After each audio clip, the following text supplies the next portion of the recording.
One aspect of the Vietnam War that has long slipped under the radar of the mainstream consciousness is that amongst the fighting and violence the conflict was absolutely rife with reports of strange things in the sky that defied conventional explanation.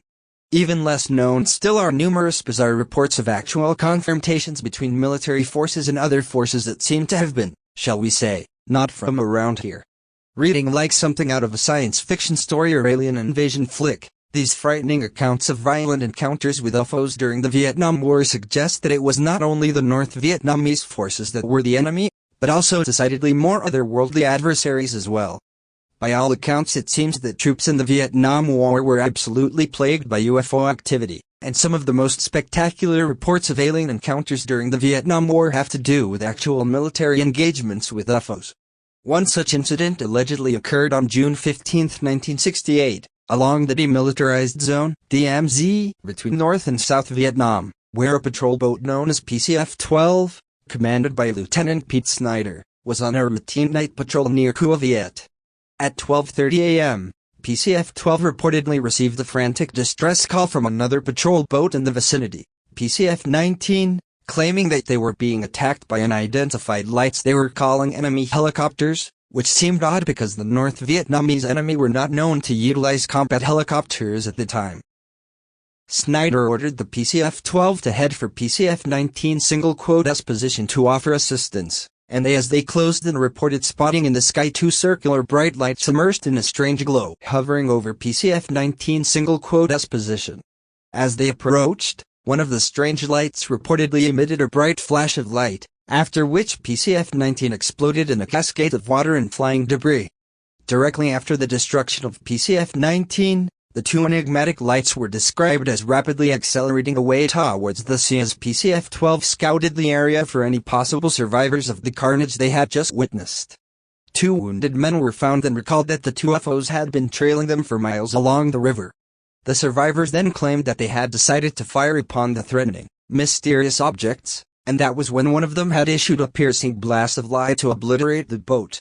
At first it was thought by officials that the PCF-12 had been the victim of an enemy missile fired from shore, but a later AP dispatch from Saigon would quote a military spokesman as having attributed the loss of PCF-19 to an unidentified object, and not enemy coastal batteries or missiles.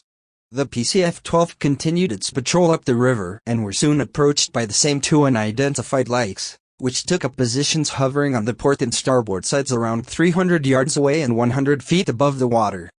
PCF-12 called into headquarters to try and get an idea of what they were dealing with, but were met with the response that there were no aircraft in the area at the time. Realizing that these craft were not friendly, Snyder ordered his men to open fire on the lights, which apparently did little to phase or even slow them down, and PCF-12 began to retreat at full speed as the two mysterious aircraft tailed and stalked them, flickering in the night the whole time.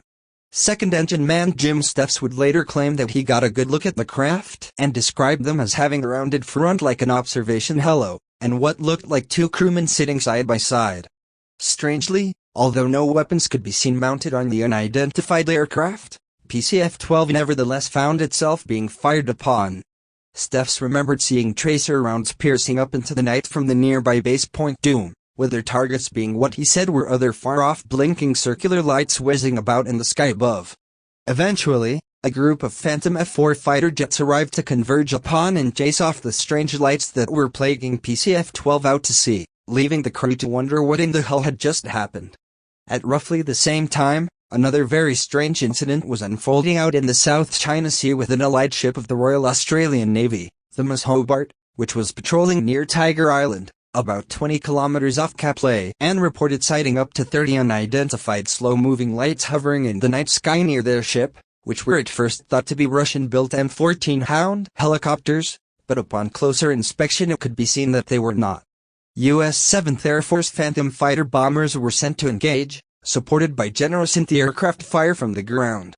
The lights flew out to sea as they were pursued by the fighters, which fired upon them mercilessly along with several other military ships in the area, which unfortunately contributed to the friendly fire incident in which a U.S. Swift boat was sunk by missiles, killing 5 of the 7 crew.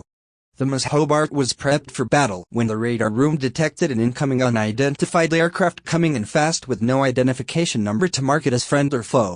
Word soon came in that the craft was friendly, but it was then that a missile struck the ship to kill one and injure two others, followed by a barrage of two more missiles. Whatever the craft was swiftly fled the scene before it could be shot down. In the meantime, F-4 jets scrambled about firing upon the lights, joined by a hail of anti-aircraft fire from the ground, with attempts to communicate with whoever was on board the mystery craft going unanswered. Eventually, the lights floated off and the fighter pilots were ordered back to base.